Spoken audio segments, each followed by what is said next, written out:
প্রায় 2 বছরের কাছাকাছি কারাগারে আটকে রাখা হয়েছিল। আমাদের 60 লক্ষ নেতা কর্মীকে 1.5 লক্ষ মামলা দিয়েছেন। পেরেছেন বিএনপিকে ধ্বংস করতে?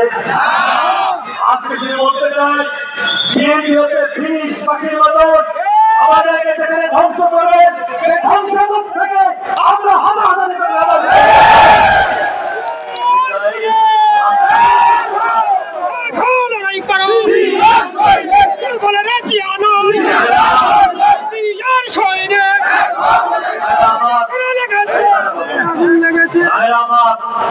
আমরা দেখেছি ওই কথায় পঞ্চগড়ে কাদিয়ানি ঘটনা ঘটেছিল। সেই কাদিয়ানি ঘটনাকে কেন্দ্র করে আমাদের দেবীগঞ্জ এবং বোলা উপজেলা এবং ইউনিয়ন পর্যায়ে অনেক নেতৃবৃন্দকে সেই দিন ধরে ধরে মিথ্যা মামলা দিয়ে কারাগারে পাঠিয়েছিলেন।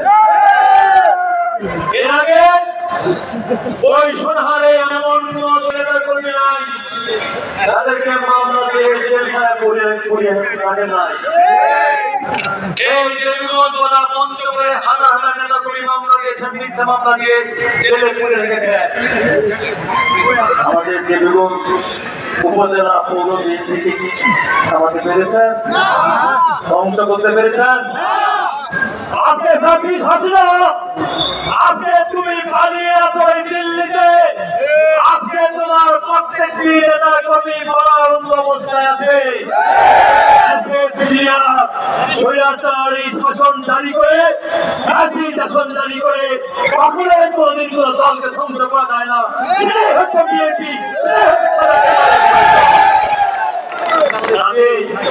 আজকে আমরা বলতে চাই, আরেকটি দল নতুন করে ক্ষমতার কাজ দেখছেন। আমাদের সঙ্গে ছিলেন, কখনো 3টি, কখনো 5টি, কখনো শাসন নিয়েছেন, ভালোই থাকেন। কিন্তু দেখলেন দিবা স্বপ্ন দেখা শুরু করলেন।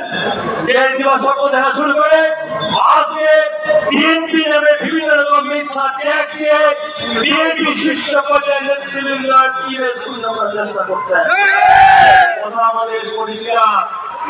গতকালকে আমাদের ওলেমা দলের নেতা, আমাদের বিশেষ করে শাহাদাত রফিকুল সহ আমাদের আজিমুল হুজুর সহ তাদেরকে আমরা ধন্যবাদ কৃতজ্ঞতা জানাই। এবং মহিলা দলের আমাদের নেতৃবৃন্দ এবং